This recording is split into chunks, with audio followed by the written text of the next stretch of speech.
네, 오늘도 코로나 상황부터 살펴보겠습니다. 신규 확진자는 1,062명입니다. 사흘째 1,000명대입니다.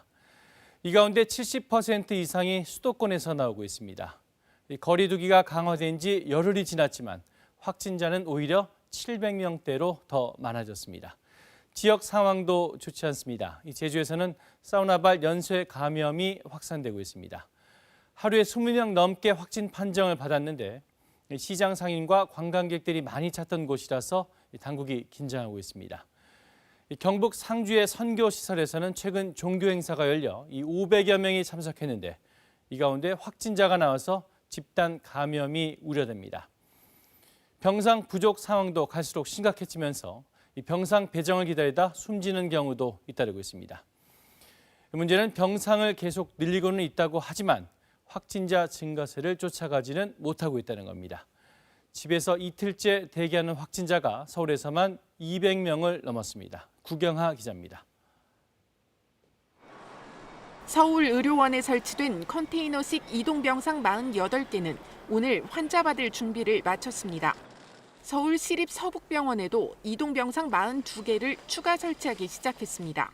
전염 우려가 제기된 공동 화장실 대신 병상당 개별 화장실이 마련됐고 음압 장비도 갖췄습니다.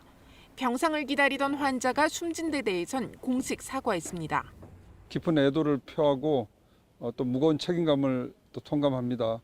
감염병 전담 병상들도 지금 계속 확보 노력을 하고 있지만은 지금 여전히 모자라는 상황이고요. 이처럼 병상을 늘리려는 노력은 계속되고 있지만 이틀 이상 집에서 병상을 기다리는 환자가 서울만 227명에 달할 정도입니다. 서울 시내 신규 확진자들 가운데 매일 350병상이 배정되고 있지만 확진자 수가 하루 400명에 육박하면서 과부하가 걸린 겁니다. 이에 따라 정부는 수도권 코로나19 공동대응 상황실의 역할을 강화하기로 했습니다.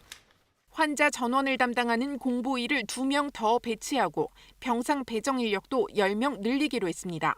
서울시도 상황실 근무자를 늘리고 자치구의 대기 환자 모니터링을 강화한다는 계획입니다.